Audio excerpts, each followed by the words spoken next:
Paratroopers During D-Day. Hi, my name is Valen Ramadan, and I'm here to educate you on paratroopers. In this video, I will include what paratroopers are, their roles and objectives, and finally, their experiences during the attack on Normandy.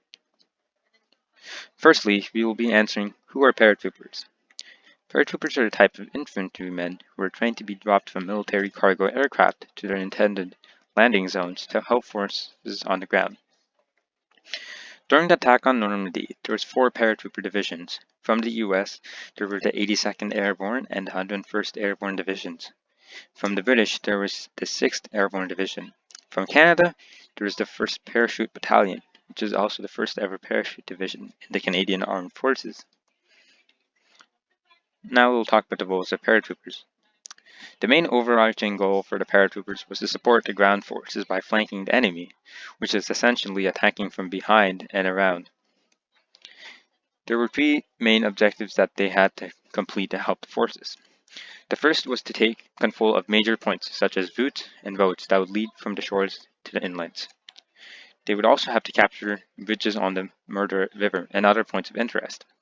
On the left, you can see a German artillery cannon. That would be a point of interest. On the right, you can see a road. Experiences of paratroopers. So now we will talk about our main topic. So how is the experience of a paratrooper, would say? To simply put it, the life of a paratrooper is much harder and more dangerous than other types of soldiers. First, paratroopers would have to go through a longer and more intense training period than that of an infantry. They first do their basic training and then go through special parachuting schools to be prepared. One benefit of being a paratrooper was the wages, which was a big driving factor for men to enlist as a trooper. According to ex-trooper Don Burgett, infantry was paid around $35 a month, whilst troopers were paid $100, which is almost 3 times as much. This pay doesn't come easily though. Paratroopers have one of the highest death chances. Even the slightest miscalculations could be severe. According to some of Burgett's experiences, he says saying goodbye to his friends when leaving for a mission would be very important, as that may be the last time he ever saw them. Troopers during the attack were to be in a stealth fashion and to land without the enemy detecting them.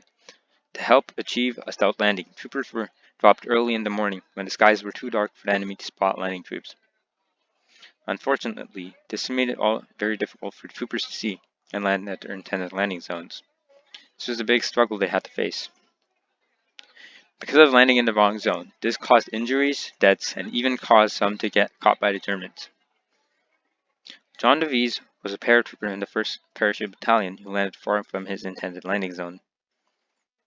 Quote, "I spent all night trying to find my way in the dark to the rendezvous point near the coast, dodging enemy patrols the whole way." Rees was only one of many troops who had this problem.